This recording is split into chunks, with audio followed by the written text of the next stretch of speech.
Hi everyone, Sam here, your mother of Valkyries and host of the Sword and the Ribbon podcast. This week, Valkyrie Val joins me on the podcast. Val, they, them, is a classically trained engineer and a self-taught artist whose focus in life is mostly their cats, their husband, and reading. And in true ADH fashion, they currently are working on many different projects and commissions, from sculpturing to jewelry making to paintings to granny square cardigans and crop tops. Val is an important person in the Valkyrie Squad community and has given so much other time to it. Not only are they our head librarian, aka Discord moderator, but they helped plan this year's exclusive meetup. Hi, Val. Hey, Sam. Thanks so much for being on the podcast today. Yeah, thank you for having me. Oh, welcome. So tell the listeners a little bit about yourself. Like, what would your dust jacket say about you? My dust jacket would likely say that I do a little bit of everything. I doing singing, writing, reading, art, engineering, creating, a little bit of everything. But mostly I'm here for my cats and my husband and making sure that I find things that are beautiful in each day. I love that. Yeah, definitely here for the cats. Yep, absolutely. We're here to make them happy. That's all that matters. I know every time you pop into the Discord, it's some new project, some new hobby or activity, and it's so fun to watch and see all the little things. Yeah, there's been a lot of different things. I'm just glad that I've been able to stick with about half of them and not just have a pile of unused craft supplies like most people tend to have. Yeah, I'm guilty of that. But speaking of books, can you tell everyone how many books you read last year? Well, last year I read 603 books. Yeah. I don't necessarily recommend that to anybody. It's not necessarily the most healthiest thing to do, but my God, was it fun. I remember your countdown of I want to get to this many, hit, just to say you've done it. I understand that piece. Yeah, I mean, and I'm going to let you in a secret. Only one book last year was not a romance book. It was called A Valkyrie's Guide to Badassery. You might recognize it. Oh, wait, I think I've heard of that book. I think I know the author. Yeah, I think I do too. It was fun. I liked it. I forget about that book, to be honest, all the time. I forget, oh yeah, I should talk about this thing I did. But yeah, I remember it was also part of our first book for the book club, the Valkyrie book club. Yes, it was. And I was actually, after I read that, we're like, oh, we're going to do a book club. This is a great idea. Let's just do that book first, because I just read it. I know what's going on in it. I can talk to people about it. It's great. Exactly. Yeah, it was a good segue. So before we get into all about your story, I have a couple of fun questions for you. Shoot. What are your favorite and least favorite book tropes? Well, I'm definitely a sucker for enemies to lovers, hands down. And I've been reading a lot of Fated Mates, mostly because that tends to be with supernatural and fantasy stories lately, for romance at least. But I absolutely despise the miscommunication trope. There are very specific instances where it's okay, but 9 times out of 10, it's just because somebody won't talk to their partner, and it drives me insane. I'm like, please just communicate. Just talk to them. It'll be fine. You can't make up their emotions and reasonings for them. Just ask. I agree. It's definitely one of the most frustrating ones to read. You're if you just open your mouth, not for his penis, but for communication. I mean, maybe both, but it'll be fine. You can talk and then, it can work that way. Yeah.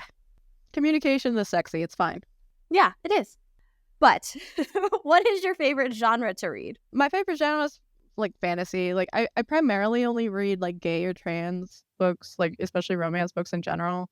So reading fantasy and supernatural romance tends to have a better world for those people in it.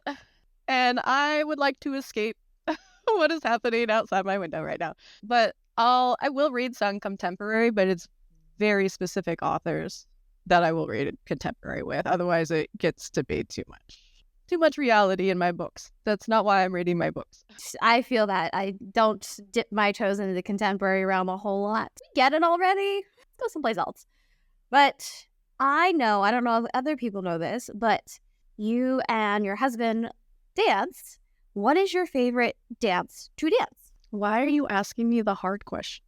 Because everyone does it to me, and I have to do it back. So we do dance. We've been dancing for 7 years now, but and our favorite dances are typically like Argentine tango, or hustle, or whisk swing, or we just did a fancy new thing in foxtrot this week. It was fantastic. I have like very base level knowledge of dance. Argentine tango is a sexy tango. I mean, I'll be honest because everything is related to movies in my head, but I know that's the one in Tango, Roxanne, and Moulin Rouge. Yeah. And I like that one. Okay. And the reason why we're all here, how did you find Sarah J. Maas and her books? Okay, so I got pulled into SJM because my best friend from like middle school was like, hey, you need to read these books. I think you're going to love these books. And I took one look at them and I'm like, they are too thick. There are too many of them. I'm not doing that. She's like, but you're going to love them. And it was like, no, I'm not reading that. There's too much. And I just kept putting it off. And it turned into one of those things that everybody kept recommending them to me. And so too many people were recommending them to me and I didn't want to read it anymore. And then I was driving a lot while I was working because I had to go to job sites. Job sites were between a half hour and 3 hours away. And so I needed something on those ridiculous drives.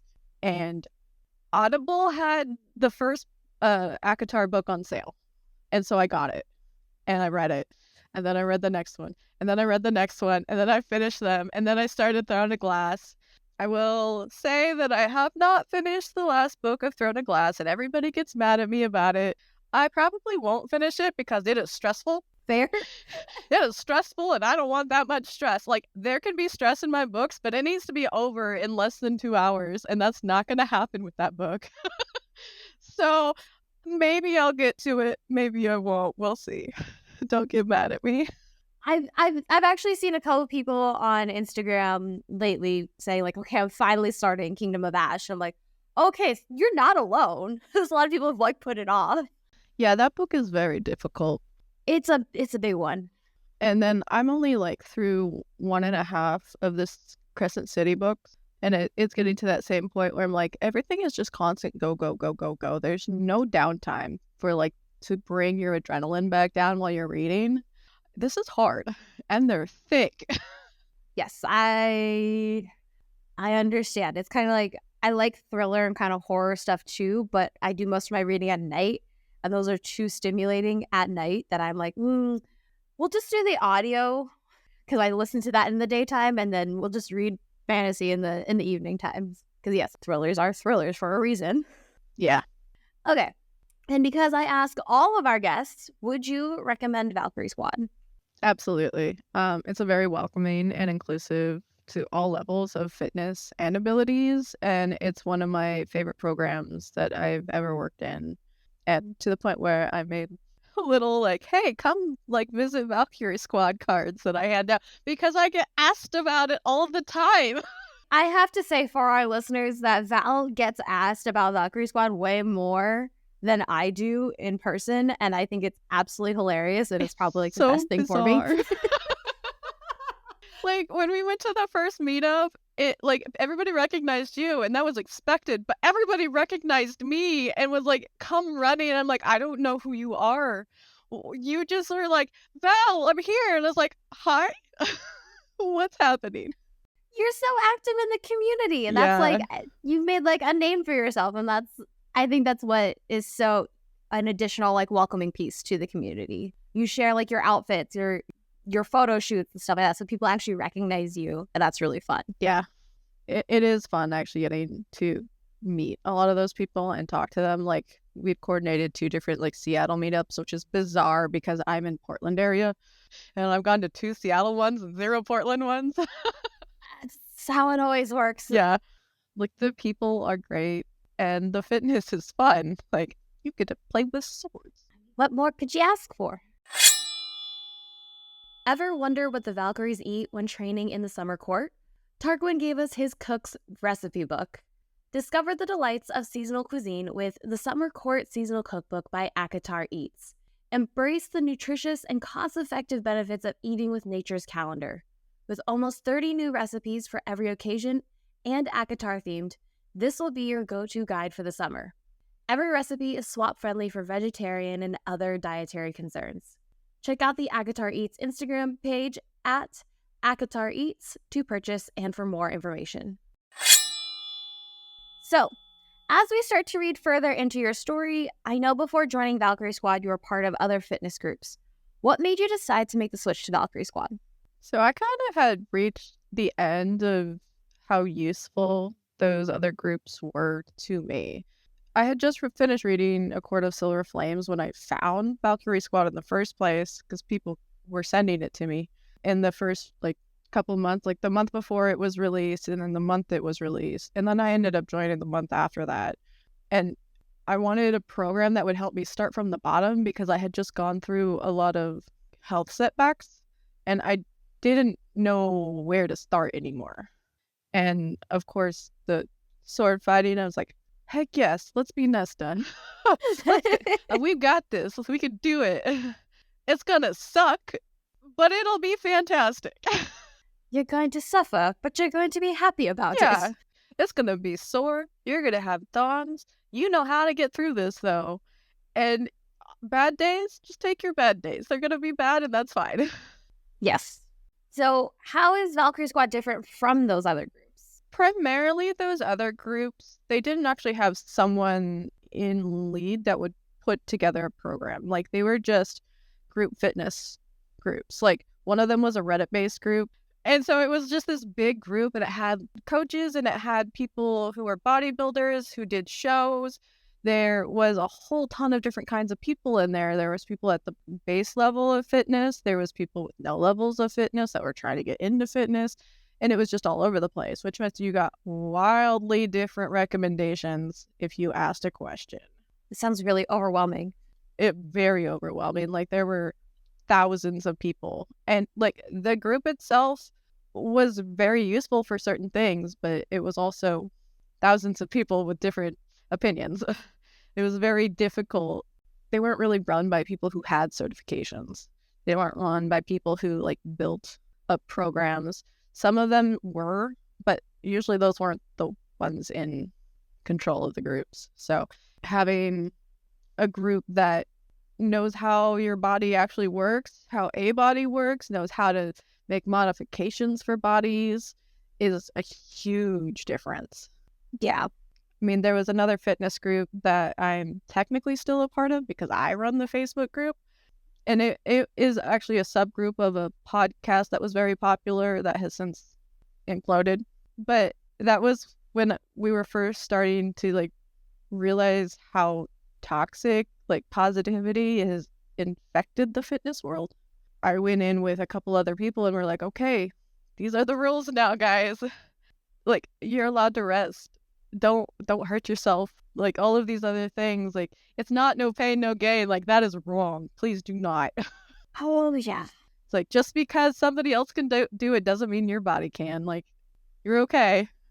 But having something that already has a lot of those ideals built in, that's a game changer. Yes, I think, to toot my own horn here, but I think when you come from an athletic training background like I do, where you deal with athletes who have injuries, there's such an emphasis on recovery. And I think that's just very important, and it's very much forgotten in the training fitness realm. And you only see that, you see it more when you are working with athletes who tend to injure themselves, and the importance of rest. But that's a whole other topic. So on that subject of toxic positivity, you shared with me an experience like that, dealing with that within the fitness community. But can you define what that is and share a little bit more about it? What specifically toxic positivity is? Toxic positivity is when you are disregarding any negative emotions and forcing yourself to be positive. You're not letting yourself experience your negative emotions. You are always, everything has to be great. If they can do it, I can do it. No. Think positive. Or no such thing as bad days.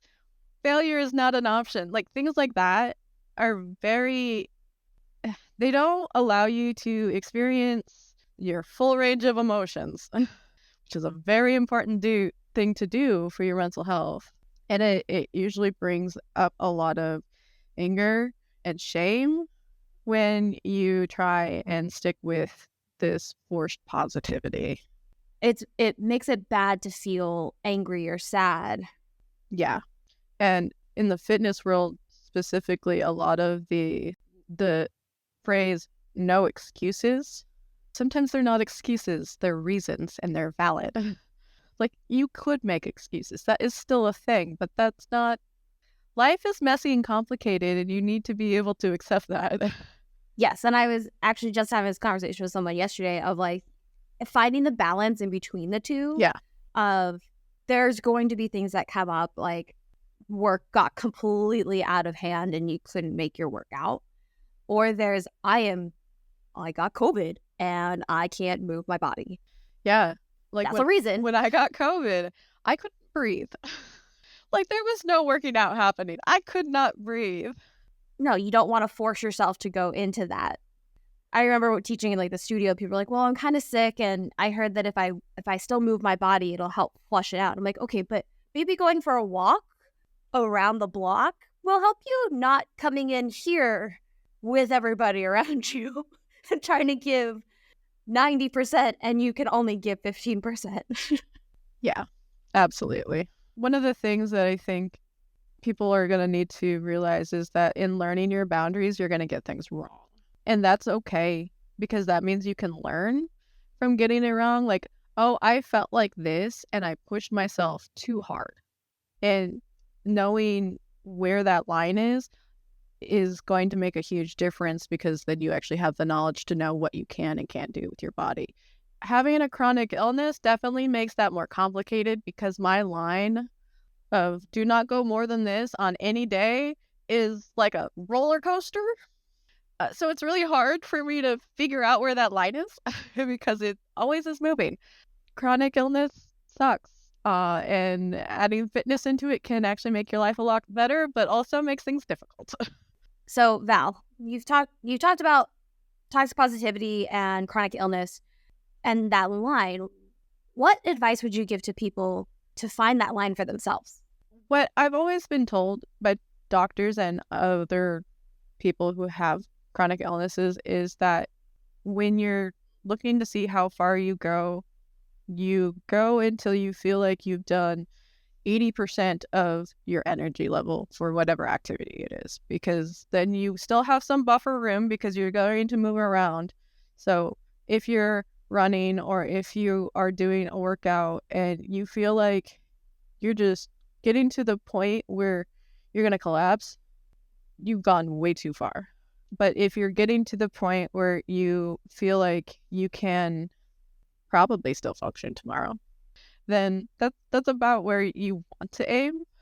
Obviously, that gets really difficult because the weather changes and then I can't function tomorrow. And I don't always know when that's going to happen because I don't check the weather schedule every single day. Or like all of the smoke moves in and I can't breathe anymore. And then I do too much when the air is problematic, and then the next day is terrible. It's find where you think that you can still function, because you're going to take some time to recover. And as long as you're not pushing it and you're not constantly going above that, you're going to be okay, but it's going to change every day. Yeah. And from like what you're saying, like kind of having that flexibility within yourself. Yeah. Giving yourself permission to do less is just as important as giving yourself permission to do more. Yes. Well said. So recently you celebrated leaving your job. How did you recognize you were experiencing burnout, and how did you come to the decision to leave?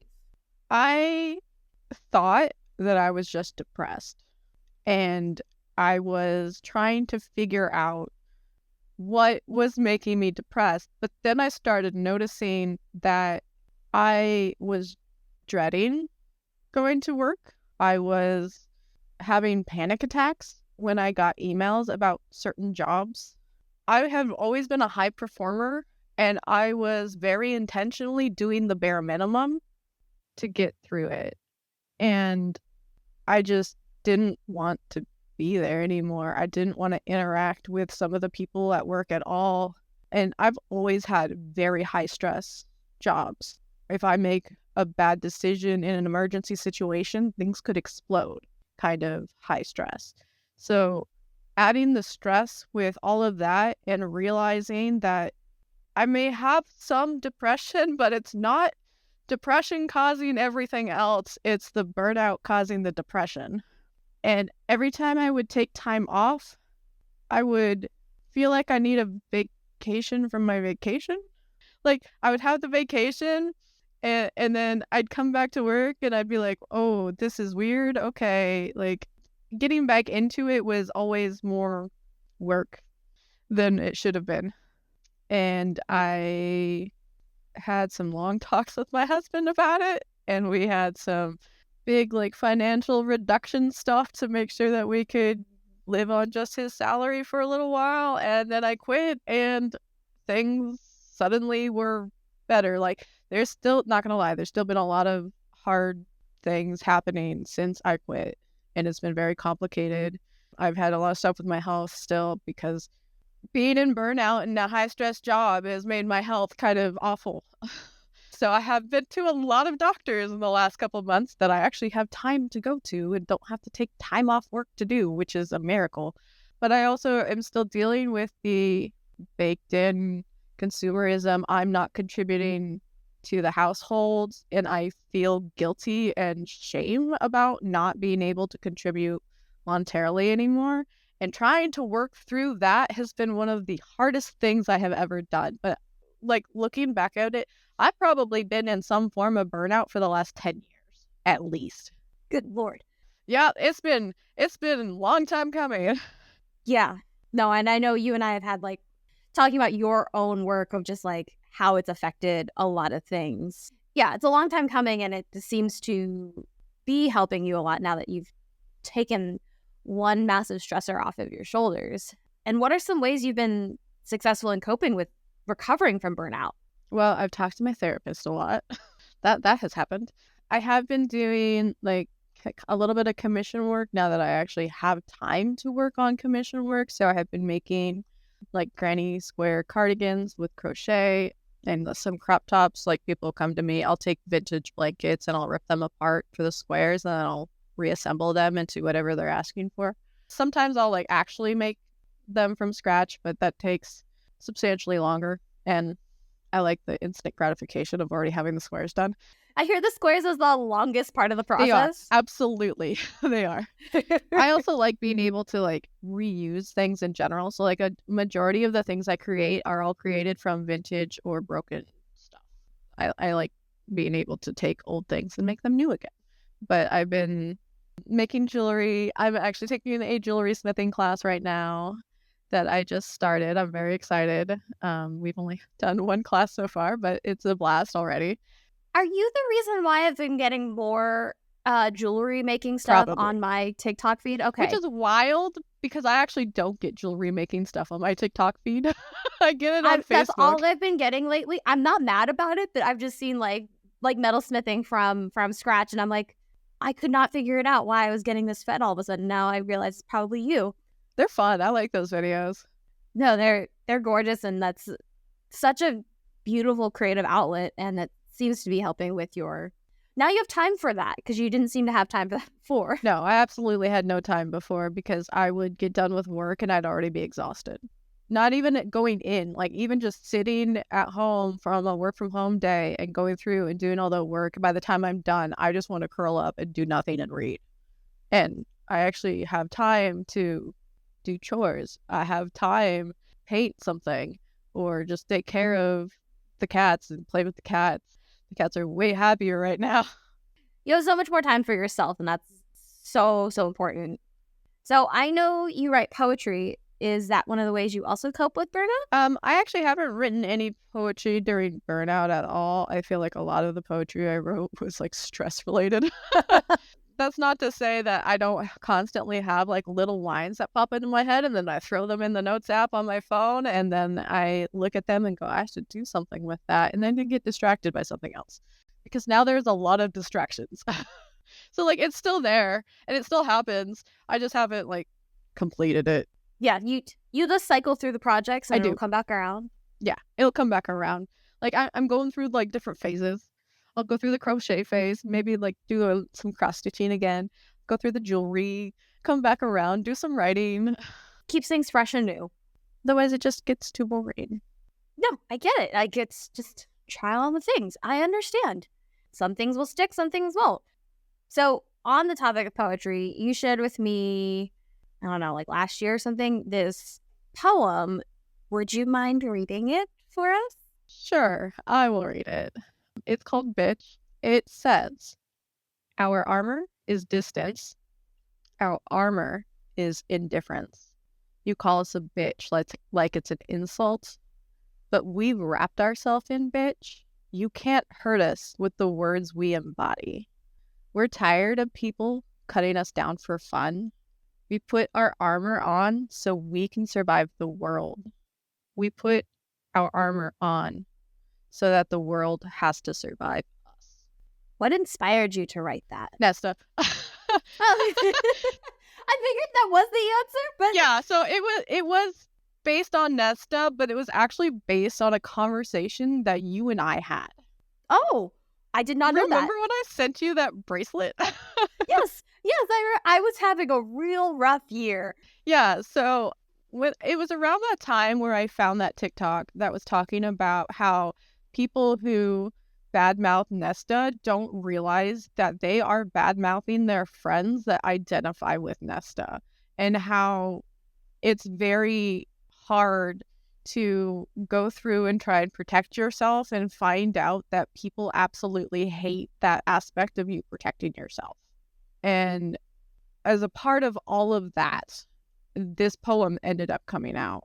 And I think it was also because I had recently been called a bitch well, like when I wrote it, because I mean, both of us obviously identify with Nesta. And I know people look at me and they're like, oh, but you're so nice. You're like really, really kind and you're so friendly. And I'm like, yeah, because I have to be and also know when to be, but I've learned how to protect myself, and that is by being a bitch. And it's very important to know when to do either. Or you just have, like me, sisters who just watch me and go, sister, be nice. We don't always have them around to like take it off, put it away. It's like, it's all right. You are okay right now. It'll be fine. To anyone who does meet me, I'm actually very nice. I just appear very, very angry. You have a very, very nice resting bitch face. Anyways, so our final question. You've dedicated so much time to the Valkyrie Squad community. Why is Valkyrie Squad so important to you? Valkyrie Squad is the first place where I have been able to be 100% me. I joined Valkyrie Squad after I came out as non-binary, I believe. After I had changed my name. So nobody in Valkyrie Squad knows my dead name, which is just like a relief on its own. I can be who I am, do what everybody else is doing, and be included. And that's not to say that like the previous groups that I've been a part of would have necessarily been a problem with every single aspect of me, from being disabled to being trans to being an engineer to being an artist. Like, they would have accepted it, but there's always that like level of trying to get people to change their thoughts about who I am so that their brain matches who I am in real life. And I didn't have to do that in Valkyrie Squad. It was already a community that I could be a part of. It was welcoming from day one. Like, it was inclusive from day one. And while Discord in October of, was it 2022, was tiny, and now there's like over 2,000 people in there, it was still that having the small group and even the big group, I can just be. And that was really important, especially in a fitness group where when you do things, like certain movements, if you just start crying, you can be vulnerable in the group because of what has ever happened in your life and you're experiencing it through the workout. And the people just are like, yeah, me too. Like, it's really important to have that community that is encouraging without making you feel bad about what you're not able to do. And I got recruited and then started putting in a lot of work because I wanted to make sure that we kept that, because that was so important when I started. And you've done such an amazing job keeping that integrity alive in the community. We work on the bots a lot, and especially putting like quotes in for the random quote generator that Cassian has. If you're on Discord, if you use the exclamation motivation tag, it'll give you a random quote. But we make sure and go through all those quotes to say, like, this isn't something that's going to try and force you into doing too much. Like, this is here to encourage you. This is here to tell you it's okay to take a rest day. Like, that's fine. Like, this is here to tell you that you can't control everything, but you can control how you react to things. We try and make sure that things are not toxic positivity, and also try to keep things out of the pessimism round. Exactly. Well, to wrap this all up, this week's piece of Cauldron Blessed Wisdom is from Val. So take it away. Well, everything doesn't have to be perfect all the time. Like, life is messy, and it always will be. But it's how you work with that mess that's going to make the difference. So from your mood to your workout, you're allowed to have off days and not punish yourself for them. Progress, no matter how small that step is forward, is more important than making things absolutely perfect. And make sure you give yourself permission to rest. Maybe rest prevents us from giving up. Your action item this week is a mindset shift to help you stay in the middle ground instead of going from one extreme to the other. So you woke up feeling like shit and saying, I woke up with a migraine, so today is gonna suck, is not actually helpful. But neither is telling yourself, today is gonna be amazing when you feel like shit. So instead of trying to force yourself from pessimism to toxic positivity, tell yourself, I'm open to the possibility. So things like, I feel like shit, but I'm open to the possibility that coffee will make me feel just a little bit better. Or I feel like shit, I'm in pain, but maybe I can find something to laugh about today. Giving yourself that grace and kindness without shutting down your entire day. So just let yourself have something nice, even on the days that hurt the most, whether that's physically or mentally. That was wisdom worthy of the cereal. Thank you so much for coming on the podcast today, Val. Yeah, thank you for having me. This was fantastic. And to all you listeners, until next time, remember to be strong, kick ass, and be fucking magical every day. This episode was produced by writer Bex Castro and audio engineer Carolyn McMorrin. And special thanks to Valkyrie Val for coming on the podcast. You can keep up with the projects that they are working on by following them on Instagram at @undercoversiren. Special thank you to Taylor Ash for creating the music of this podcast. And thanks for listening to The Sword and the Ribbon by the Micro Squad. If you're interested in learning more about the Valkyrie Squad, visit us at thevalkyriesquad.com. If you're interested in learning more about the Micro Squad or Geek Gym for a class, visit us at themicrosquad.com. Make sure you're subscribed to the show wherever you get your podcasts from so you don't miss out. And if you like this week's episode, leave us a review on Apple Podcasts.